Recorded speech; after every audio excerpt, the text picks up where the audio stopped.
How challenging is it just from the top of the order to kind of limited offensively? And you're obviously in a position in which you kind of have a lot of talent and you want to spread things out. It's tough, and they feel it. Obviously, with their track record, their talent, they feel the responsibility to kind of, get things going.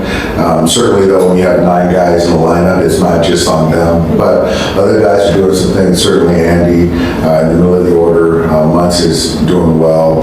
But yeah, it's all of us collectively kind of trying to put things together. But those, especially, Freddie and Mookie, they're grinding right now, trying to figure out some things with their swings. I think for me, it's been a really good homestand. We can make it a great homestand and win a series tomorrow. So I like our chances and, just get to the off day and then go on the road. But yeah, in totality, we just got to put together a good offensive game tomorrow. Dustin was saying he felt like this outing for him had a lot of positives outside of just the home runs. What were you seeing from him just as he kind of found some better command of this? I thought, honestly, it was a really good outing. I thought he managed a couple stressful innings and gave us a chance to win. And I think Dustin has shown his ability to go deeper in games and rest an arm or two, give us a chance to win. And I thought I got no complaints, and obviously he gave a few solo homers, but I thought the efficiency of the pitching, the quality of pitches, the strike throwing, all that stuff was great.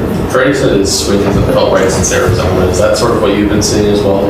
Yeah, I think so. He's certainly, his toughest critic, but, I've talked to him numerous times, and he just hasn't found something that clicks where he feels like himself since spring training, which certainly is a long time, but Freddie's going to be as honest as can be, and it's not going to stop him from working. The ball certainly was flying tonight. Do you think that was more mistake pitches on both sides, or was the different factors kind of playing there with it? I think I couldn't see the low. I didn't see the low ball on a cutter the other way, but the wood ball really didn't matter. The Garcia ball, same. I just thought those were really good, well-executed pitches. But the air, as it starts to get a little bit warmer, the ball does fly here. James, what if you go back to the April series too? Has been pretty difficult at bat.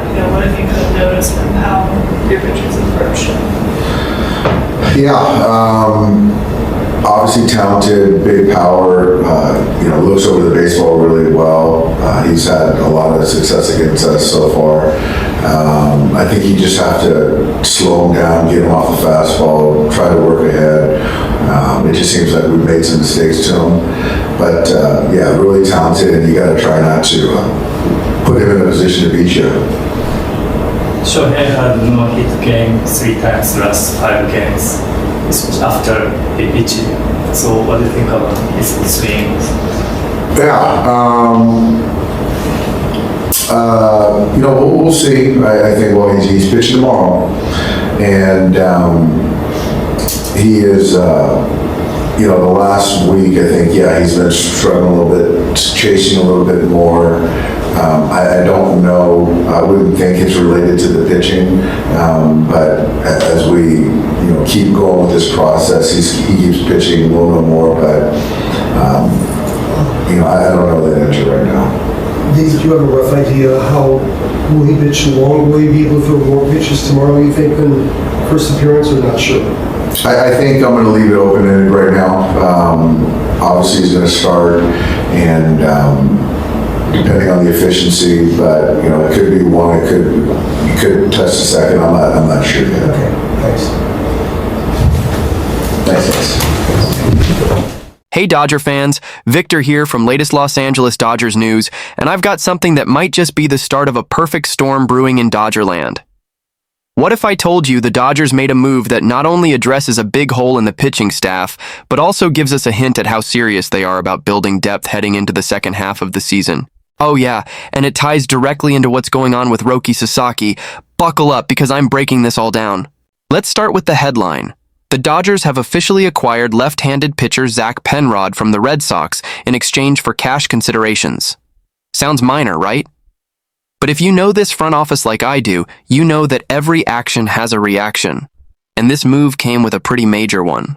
To make room for Penrod on the roster, the Dodgers transferred Roki Sasaki to the 60-day injured list. Boom. That's the move that really tells us where things are headed. So let's unpack that.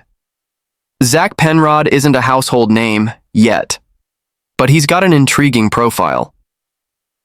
The 28-year-old lefty has a 2.25 ERA across 7 appearances this year in the minors and even made his big league debut last September. He signed with the Rangers as an undrafted free agent back in 2018, but got released during the 2020 pandemic-shortened season. After that, he grinded.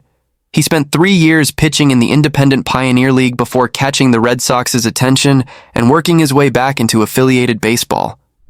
That alone tells you something about the guy's work ethic. In 2024, Penrod threw 62 innings across 3 minor league levels with a 4.16 ERA, a very solid 34% strikeout rate, and a 12.4% walk rate.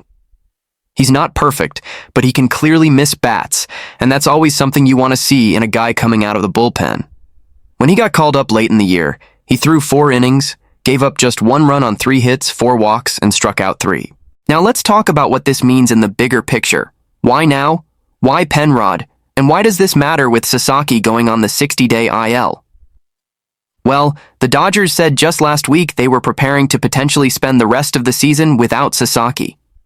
This move confirms that. We still haven't heard a full breakdown of what's wrong with Sasaki. No X-ray or MRI results have been shared publicly, but clearly the issue is serious enough that they're not counting on him being back until at least late August or even postseason time. I'm an optimist, so I'm hoping he returns in October, but realistically we need to move forward without relying on him. That's why I think the Penrod move is low-key brilliant. He's a lefty, still under 30, and has shown he can strike people out.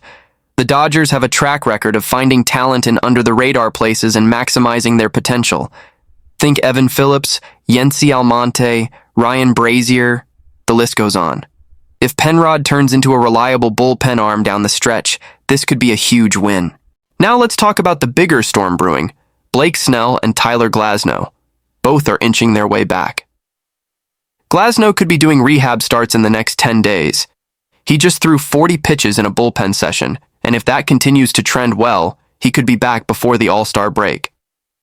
Snell, meanwhile, is scheduled to throw a bullpen early next week when the Dodgers are in San Diego, his old stomping grounds.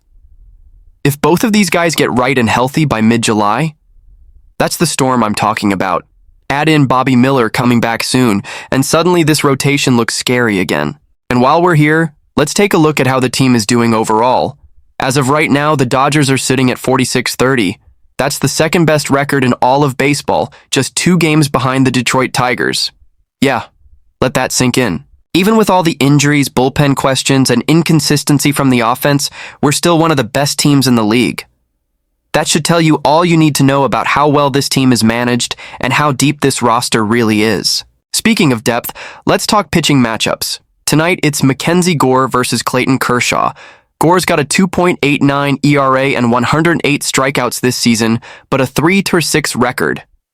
Kershaw? He's sitting on a 3.25 ERA and is just 12 strikeouts away from 3,000 career Ks. Could he do it tonight? It's a stretch, but I wouldn't put it past the GOAT. Saturday, we get Dustin May, and Sunday, Shohei Ohtani takes the mound for his second appearance as a pitcher in Dodger Blue. You better believe we'll all be watching that one. So let me ask you this. Dodger fans, how are you feeling about the Penrod move? Do you think he's another hidden gem? And how do you feel about Sasaki being shelved for 60 days? Are you still confident this rotation can hold it together until reinforcements arrive? Sound off in the comments. I want to hear from you. And if you're still watching and haven't subscribed yet, what are you doing? Hit that button, join the community, and be part of the fastest growing Dodgers channel on YouTube. I'm Victor, and as always, think Dodger Blue. Let's go Dodgers.